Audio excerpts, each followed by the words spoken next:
Assalamualaikum warahmatullahi wabarakatuh. Hari ini setelah sekian purnama kita tidak mengunjungi tempat ritualnya para LC ini. Kita akan menjumpai kembali para anak-anak di Bose VIP Club.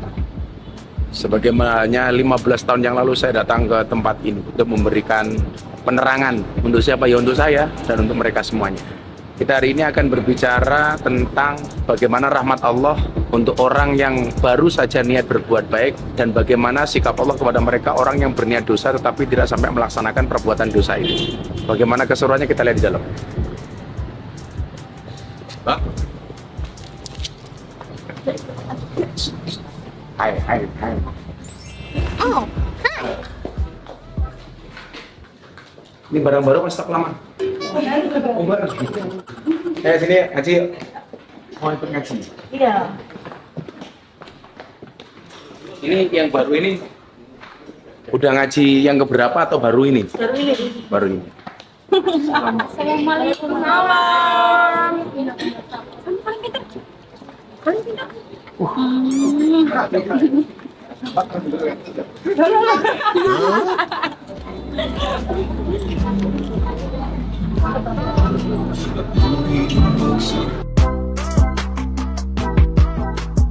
Assalamualaikum warahmatullahi wabarakatuh.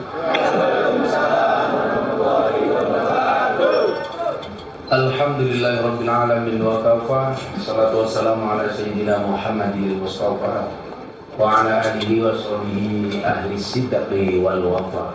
Rabbi shrah li sadri wa yassir li amri wahlul 'uqdatam min lisani yafqahu qawli. Anak-anak sekalian, alhamdulillahirabbil alamin.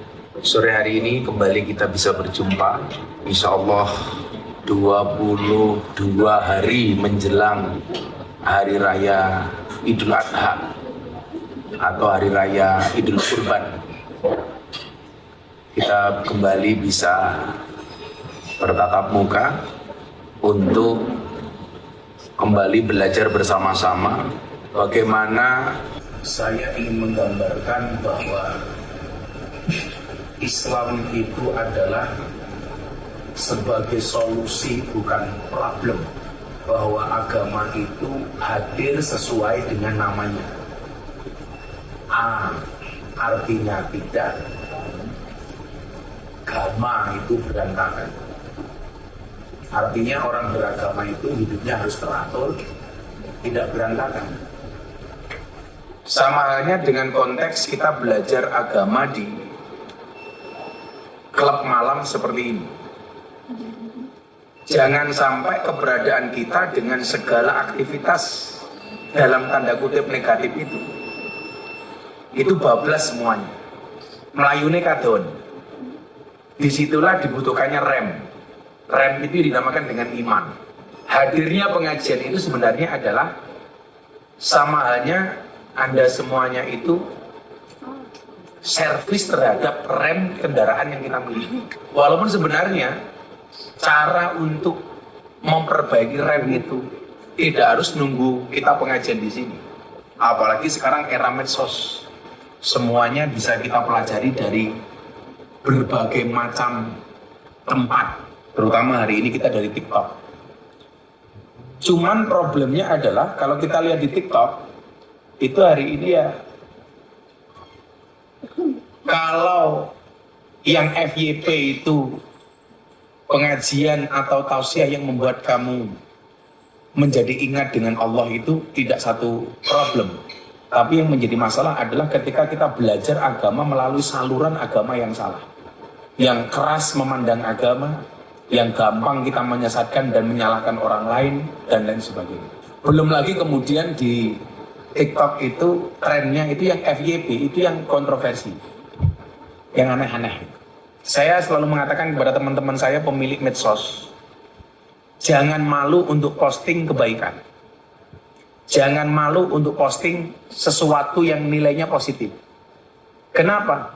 Orang yang ahli maksiat saja hari ini dengan kemaksiatannya bangga posting di medsos. Artinya kalau kemaksiatan semuanya diposting di medsos, sementara orang yang baik tidak berani posting kebaikan atas nama tidak mau pamer, maka hampir bisa dipastikan yang FYP di TikTok itu adalah segala bentuk perbuatan dosa dan maksiat.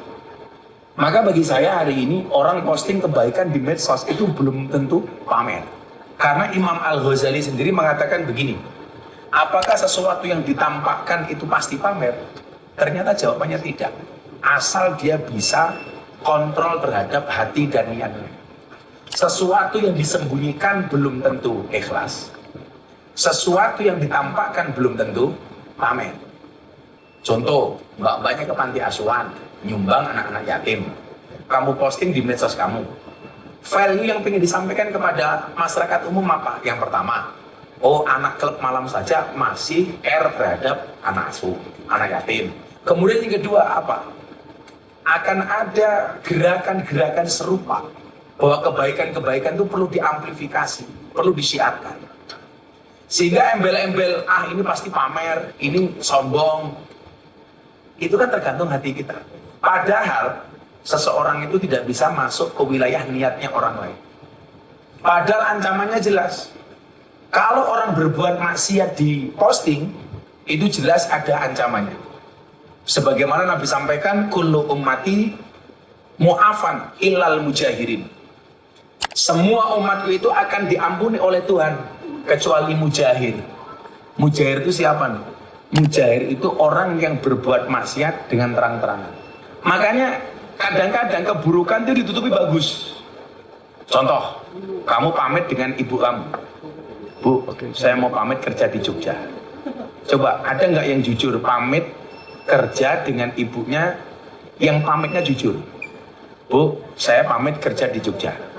Ibunya tanya, kamu kerja di mana, Dek? Di Busemah. Sebagai apa? Sebagai purel.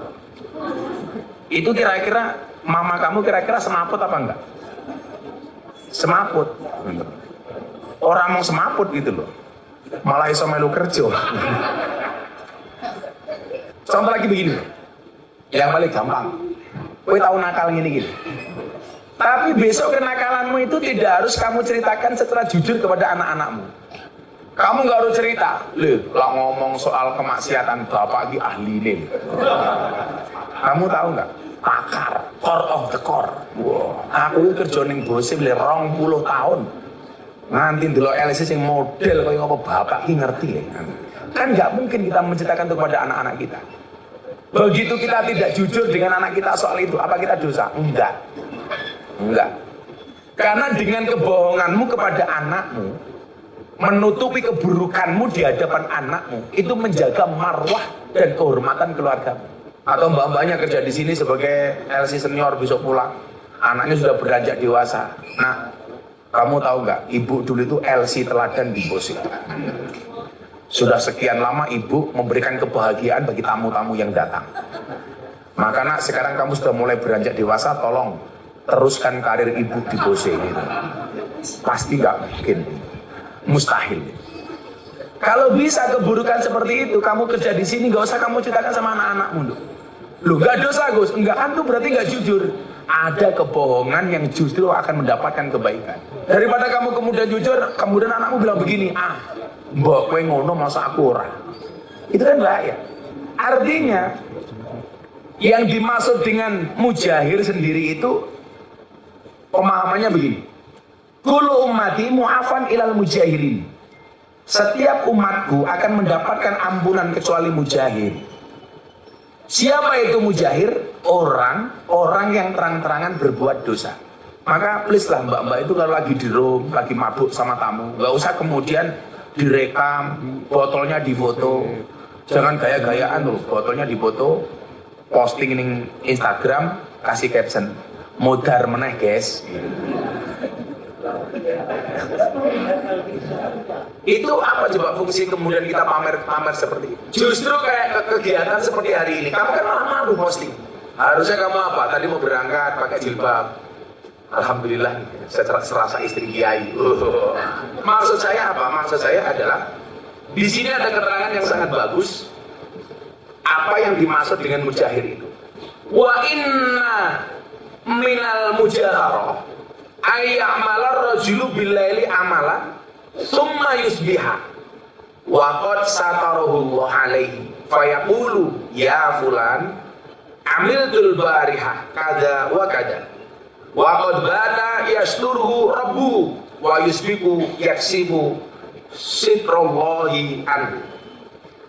Dan orang yang termasuk terang-terangan berbuat dosa adalah, kata Nabi, seseorang berbuat dosa pada malam hari, kemudian pada pagi hari dia menceritakannya. Harusnya itu kan apa? Cukuplah kemaksiatanmu itu kamu sendiri yang tahu itu. Rasa mawan-mawan gitu. Ya ngono lho, oh sak mabungi oleh bojone wong, wah wonge jan loman tenan. Nyah-nyoh. Nyah-nyoh. Salsel. Calcul. Apa meneh? Wah weh. Kok serap-serap lho kok serap-serap.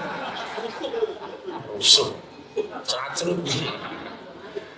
Ketika seseorang itu berbuat dosa, Allah memerintahkan malaikat untuk mencatat perbuatan dosa itu tanpa harus memberitahukan makhluk lainnya.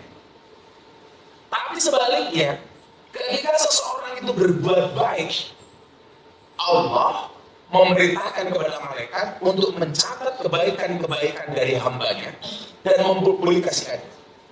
Jadi kalau berbuat maksiat, Allah suruh nulis malaikat kemaksiatan itu dengan merahasiakannya. Sementara kalau berbuat kebaikan, Allah perintahkan malaikat untuk mencatat dan mempublikasikannya. Lah gobloknya kita, justru kenapa kita sendiri yang mempublikasi perbuatan maksiat itu? Kamu nyaman nggak kalau kemudian ada marketing foto kamu di foto, kemudian diposting di WA-nya atau di Instagram-nya, kemudian tawar-tawar, nyaman nggak? Pasti enggak. Marketing rumah aku pengen itu katanya. Jadi sebenarnya pada malam hari rohnya telah menutupi perbuatannya itu, tetapi pada pagi harinya dia menyingkap perbuatannya sendiri yang telah ditutupi oleh Allah tersebut. Hadis riwayat Bukhari dan Muslim. Jadi nggak boleh mas. Bos ya, mulai hari ini kamu kalau bermaksiat tolong jangan di bangga-bangga ya. Aku mau mulai perdotan terlu. Sing siji lemu, siji krempeng, siji ginuk-ginuk mas. Untuk apa coba kita ini? Nah, terkait dengan bagaimana mekanisme Allah mencatat kebaikan dan keburukan. Ini berita baik untuk kamu yang untuk ayah saya yang ahli maksiat. Coba kamu dengerin. Ali bin Abbas an Rasulullah sallallahu alaihi wasallam fima yarwi an Rabbi tabaraka wa ta'ala qala innallaha katabal hasanat was sayyi'at. Sesungguhnya Allah telah menulis kebaikan dan kejelekan. Gak akan luput satu kebaikan dan satu kejelekan pun. Jadi wa may ya'mal misqala dzarratin khairan yarah wa may ya'mal misqala dzarratin syarran yarah. Sekecil apapun kebaikan itu pasti akan ditulis, dan sekecil apapun kemaksiatan itu pasti akan ditulis. Tapi di situ ada beda mekanisme yang ini merupakan kabar baik untuk kita. Jadi jangan pernah menyepelekan kebaikan sekecil apapun, dan jangan pernah menyepelekan keburukan sekecil apapun, karena semuanya pasti akan ada balasannya. Makanya ulama-ulama terdahulu itu banyak yang masuk surga mas. Itu bukan karena nulis kitabnya yang banyak, bukan karena tahajudnya yang banyak, bukan karena sholatnya yang banyak, bukan karena dia ahli puasa, tapi justru kadang-kadang dari hal-hal kecil. Kayak seorang ulama yang nulis kitab, kemudian dia masuk surga gara-gara apa? Menyelamatkan lalat yang masuk ke dalam tinta, kemudian lalat itu diselamatkan sehingga dia bisa terbang lagi. Ketika dia masuk surga, ternyata masuk surganya bukan karena dia nulis kitabnya, bukan karena puasanya, tapi menyelamatkan lalat itu dari dalam tinta. Coba Anda bayangkan, sekecil. Atau mungkin kisah yang paling viral ketika seorang PSK memberikan minum kepada anjing. Jadi kamu jangan menyepelekan loh. Kayak kamu ada orang minta, mau jalur terus. Ya sebisa mungkin kamu kasih saja. Entah itu pengamen, entah itu pemulung, dan lain sebagainya. Kalau orang mengatakan mas yang paling bagus itu no cash, itu jelas orang pelit gitu aja. Kalau orang kok nggak berani nggak bawa uang cash, kalau dia kaya itu jelas ciri orang pelit. Alasannya untuk keselamatan Gus, ya untuk keselamatan bukan untuk kebaikan. Karena kita nggak pernah tahu di jalan. Itu kan kalau Gusna karena uangnya banyak. Saya juga pernah merasakan nasib seperti kamu. Itu cuma mindset memberi saja. Bahasa saya apa? Bersedekahlah sampai kaya, Jangan nunggu kaya baru sedekah. Summa tabayyana dzalika faman hamma bi hasanatin falam ya'malha kataballahu indahu hasanatan kamilatan. Nah, ini menarik. Barang siapa berkeinginan untuk kebaikan namun belum melakukannya, maka Allah mencatatnya sebagai satu kebaikan yang sempurna untuknya. Contoh, kamu lihat begini, aku lah ketemu orang lanang apik tenan, aku main rapi, aku pengen jadi bojo sing solehah. Itu baru diniati begitu itu udah berpahala. Atau kamu berkomitmen, saya selama bekerja di Bose, saya tidak akan pernah mengganggu suami orang, kecuali icip-icip saja. Wa in hamma biha fa'amalaha kataballahu azza wa jalla indahu asyra hasanatin ila sab'i mi'atin dhifin ila ad'afin kasiratin. Wah, ini ngeri meneh. Enak banget di orang beragama itu, enak banget. Kalau orang niat saja itu sudah mendapatkan kebaikan yang sempurna untuknya. Dan barang siapa berkeinginan untuk suatu kebaikan lalu melakukannya, tidak hanya niat tapi sudah dilakukannya, maka Allah mencatat untuknya sebagai 10 kebaikan hingga 700 kali lipat, hingga beberapa kali lipat. Contoh sedekah. Sedekah itu janji Allah dalam surat Al-Baqarah 1 diganti 700. Jadi kalau kamu dapat duit semalam tip 1 juta, kamu sedekahkan 100.000, itu sama dengan 700 kali lipat. Jadi kayak Pak D ini sedekah kepada saya 1 gelas jeruk panas, itu sama dengan sedekah 700 jeruk panas. Itu kalau tidak terlambat. Sisi Pak, ini ya, lagi kejadian ini serang apa nih? Pondasi matang. 17 tahun Pak D? Iya. Iya Pak D itu teladan. Oh, soalnya aku udah ada potong itu gede banget. Langsung gede-gede manunya cilik. Iki Pak D kudu tatip gawe dang pakai duit. Kowe ngene iki anakmu ki ngerti kowe nek kene kerjane apa nek? Ngerti. Tahu. Ngerti nek kerja apa? Jadi bose. Di bose. Orang ngurusi Keplen ora. Yo enggak lah. Enggak aja. Aku Pak D iki teladan kan biar melu ngaji aku. Tak kei wis gitu ku dana kenakalan. Atau saya Pak D. Makasih Pak D. Kalau orang baru niat berbuat baik sudah dicatat sebagai satu kebaikan yang sempurna, maka ketika niat itu kemudian dilakukan, dia mendapatkan 10 kebaikan sampai 700 kebaikan. Wah, saya mau aneh nggak setiap pagi kamu bisa, ya minimal kamu target setiap Jumat pagi kamu sedekah. Ada orang di pinggir jalan, pemulung, tukang becak, kamu kasih uang untuk sarapan. Saya dulu pas saya masih selo itu saya punya program namanya sedekah malam Jumat. Jadi saya dulu sering keliling di pasar Beringharjo, pasar Lempuyangan, Sentul, itu saya bagi-bagi gudeg malam Jumat untuk ibu-ibu kuli gendong. Saya bawa nasi gudeg atau apa, saya keliling mereka karena saya tahu pagi harinya mereka akan menjadi kuli burung angkut-angkut di pasar Beringharjo. Saya kasih nasi bungkus, saya kasih uang tunai, itu mereka semuanya minta. Atau aja ya, kapan-kapan kok kita selesai di malam Jumat menjelang subuh gitu, cari nasi bungkus kita ke pasar, kasih ibu-ibu gendong kuli-kuli gendong, itu keren banget. Apalagi hari Jumat. Makanya kan sekarang paling banyak orang itu anak-anak bosi yang cowok-cowok itu dulu nggak pernah Jumatan, sekarang gara-gara ada sedekah Jumat itu mau Jumatan. Karena baru sholat Jumat saya mau segone gitu. Yang menjadi celaka itu adalah kenapa kita sebagai penerima bukan sebagai pemberi. Saya itu paling nggak suka ketika saya di medsos atau di pengajian ngasih orang, kemudian dari yang tanganku saya belum, itu malah saya bencinya minta. Karena ini mindset yang salah. Seharusnya ketika ada orang berbagi di medsos, satu, kita jangan nyinyir. Harusnya apa? Kemudian yang kedua, jangan berpikir kapan saya dikasih. Tapi mindsetnya dibalik. Aku kapan bisa menehi kayak kain? Kapan saya bisa menjadi pemberi? Jadi bukan hanya sebagai penerima. Kan kita itu sering, kalau ada orang berbagi, justru mindset kita berpikir sebagai mudah-mudahan aku yang diberi. Itu sama. Jadi mindsetnya adalah bagaimana saya bisa mencontoh kebaikan orang tersebut sebagai pemberi. Bagaimana dengan kalau orang berbuat keburukan? Nah ini dibalik ya. Wa in hama bisayyi'atin falam ya'malha kataballahu indahu hasanatan kamilatan. Barang siapa berkeinginan untuk kejelekan namun dia belum mengerjakannya, maka Allah akan mencatatnya sebagai kebaikan yang sempurna untuknya.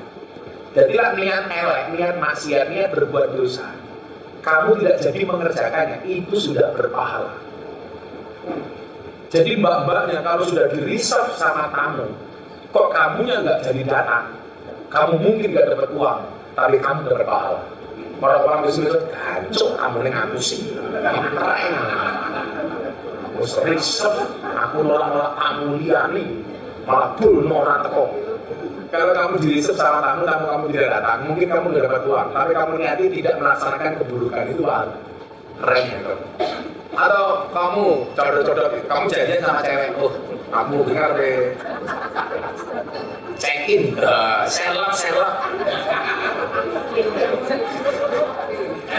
Kok cewek ini selap, kamu batalkan. Sorry, tak pikir-pikir, gak usah bermaksiat dulu malam hari ini. Nah, itu kebaikan yang sempurna. Baik tak udah ngomong mas, aku nanti duit di mana? Berusaha gitu. Bulno orang sido maksiat itu orang pengen berkurang di duit. Akhirnya mbaknya ngomong, yowis mas gratis, gas. Cadot. Jadi kalau orang itu niat berbuat maksiat, niat berbuat jelek, kemudian dia tidak jadi mengeksekusi keburukan itu tidak pahala. Keren ya, beragam. Baru niat berbuat baik, sudah dicatat kebaikan yang sempurna. Orang niat berbuat buruk tidak jadi dieksekusi, itu kebaikan yang sempurna. Apalagi dosa yang berkaitan dengan Tuhan. Seandainya engkau bertemu Allah Azza wa Jalla dengan membawa 70 dosa dengan kaitannya antara engkau dengan Allah, maka itu lebih ringan buatmu daripada engkau bertemu dengan Allah membawa satu dosa yang kaitannya dengan sesama manusia. Kan ada dosa personal, ada dosa sosial. Itu menurut kamu dosanya lebih besar dosa sosial atau dosa personal? Sosial. Kok kowe duwe salah dosa karo Gusti Allah ping 70. Kuwi luwih enteng daripada kamu berbuat satu dosa dengan sesama manusia. Karena kalau kamu berbuat dosa dengan Tuhan, kamu cukup mengatakan, Tuhan, saya bertobat, saya minta maaf. Kalau kamu berbuat salah dengan sesama manusia, kamu nggak bisa langsung bertobat dengan Tuhan, tapi harus minta maaf kepada orang yang kamu sakiti. Karena jangan gampang kita menyakiti hati orang. Saya yakin kok, tidak ada manusia yang sempurna, tidak ada makhluk yang sempurna, tidak ada gading yang tidak retak. Tapi bagaimana kemudian kita meminimalisir keretakan gading itu, kita meminimalisir kesalahan-kesalahan itu. Kalau kamu tidak bisa menjadi orang yang hari ini nalar, menjadi orang yang normal untuk seperti yang lain, tapi minimalnya adalah bagaimana kita menjadi orang-orang yang senantiasa mindsetnya di positif. Ingat, mbak-mbak, mas-mas, orang positif saling mendoakan, orang negatif saling menjatuhkan. Orang sukses tahu proses, orang gagal selalu protes. Oke begitu, kita ngobrol aja yuk, tanya-tanya. Saya bawa uang banyak, yang tanya saya kasih uang. Oh langsung, saya dulu sampai. Yes. Mau tanya, kalau gitu hukumnya gimana ya?